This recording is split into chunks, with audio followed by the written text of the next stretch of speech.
O Alexandre o Grande, ele sim conquistou quase que o mundo inteiro, mas ele pagou um preço muito caro por isso.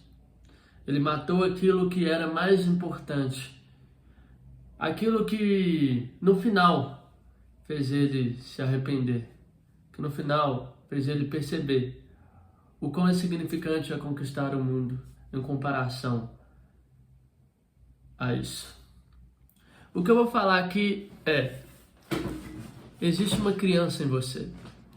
Alexandre o Grande nasceu como uma criança. E tal como uma criança, ela não tem um nome, né? As pessoas, elas dão um nome, elas dão uma identidade para a criança, para que então ela possa se chamar pelo seu nome, entender que ele é o Alexandre, ou ele é o Bob. A questão é que chega um ponto em que a criança ela começa a se chamar pelo seu próprio nome. Então, Alexandre quer ir no banheiro, Alexandre está com fome, porque ela não consegue ter essa percepção de eu, de identidade. Ela se verá apenas como uma presença observadora. Então ela sente e expressa de forma utilitária aquilo que ela está sentindo. Mas como ela não consegue ter essa percepção de identidade, ela não fala eu. Mas chega um ponto que os adultos chegam e falam: pô, não dá para você continuar com esse se chamando pelo seu próprio nome. Você tem que entender que você é o seu nome. Então você é um eu. E aí, quando chega nesse ponto, há uma grande virada, porque a criança então se passa a se chamar de eu. Eu estou com fome. Acontece que quando vem esse eu na vida da pessoa, né? Ela cria então a própria identidade. Só que a identidade que é gerada pelo ego, ela começa a almejar coisas. Ela começa a almejar o mundo, como Alexandre o Grande quis, né? Elas criam ambições. Agora, o eu quer ser uma pessoa mais poderosa, uma pessoa mais rica, uma pessoa mais bonita.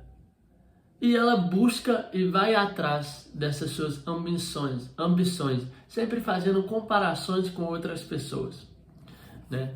Então, a gente entra aqui no que o Osho fala, que a história do Alexandre o Grande, que foi essa jornada que veio pelo ego, terminou num desastre em que o próprio Alexandre, ao estar morrendo, ao chegar perto da sua cidade natal, que era em Atenas, ele não conseguiu chegar. Ele decidiu, e diante da sua morte, ele falou que queria que eles realizassem um desejo, pois nem diante dos melhores médicos do mundo ele conseguiu sobreviver. Eles conseguiam curar algumas doenças, mas não a morte. E ele estava para morrer. Tinha gastado toda essa energia vital com todas as guerras e lutas e conquistas que ele fez ao longo da sua vida. E que apesar de ter conquistado imensos territórios, ele não conseguiu nem sobreviver até chegar à sua mãe, em que ele tinha prometido para ela que queria deixar os mundos aos pés dela. Então ele olhou para o médico, para as pessoas que estavam ao redor dele e falou a seguinte palavra: quando carregarem meu caixão para o túmulo, vocês devem manter as minhas mãos penduradas do lado de fora do caixão. Então as pessoas, elas não estavam entendendo porque ele queria deixar as mãos para fora. Mas ele, com pouco tempo que ele tinha, ele chegou e falou assim: eu quero que as pessoas saibam que mesmo que eu tenha conquistado tudo e muitas coisas, muitos territórios, quase que o mundo todo, né? Ele não tinha conquistado o mundo todo porque a América não existia, e ele tentou conquistar a Índia e voltou. E claro, né, eu acho impossível uma pessoa conquistar o mundo inteiro naquela época, né? Mas ele sim, ele conquistou grande parte. E ele chegou e falou então para o motivo para eles. Mesmo eu tendo conquistado tudo isso, eu estando embora de mãos vazias. Na morte a gente não levou nada. A gente não leva nada. Então, ele queria mostrar para as pessoas que o mais importante em si é a vida, não as coisas que foram conquistadas, porque você não leva nada para a morte. Uma mão fechada, ele falou que quando ele era criança, né, ele sentia que tinha algo com ele, na mão dele, ele fechava. E uma mão só se fecha quando tem vida, e que na morte ela fica solta.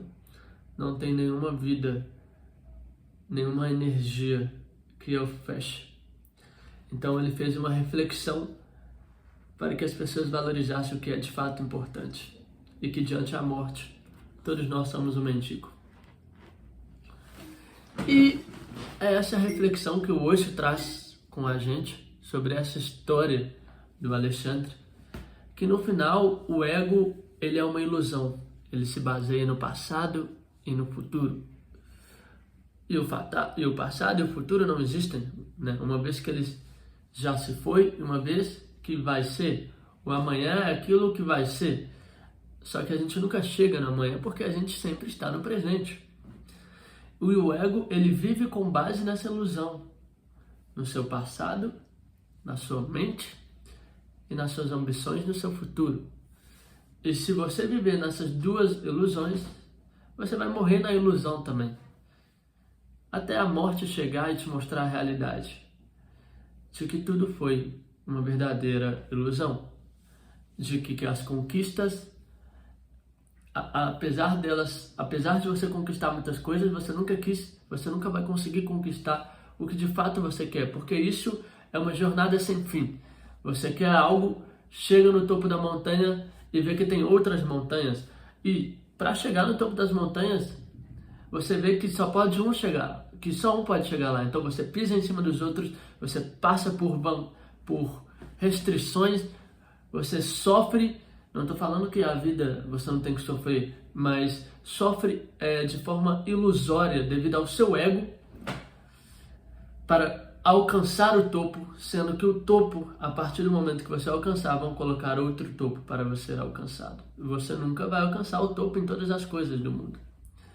E a pessoa, como Alexandre o Grande, não conseguiu perceber isso ao longo da vida dele, só percebeu isso no final.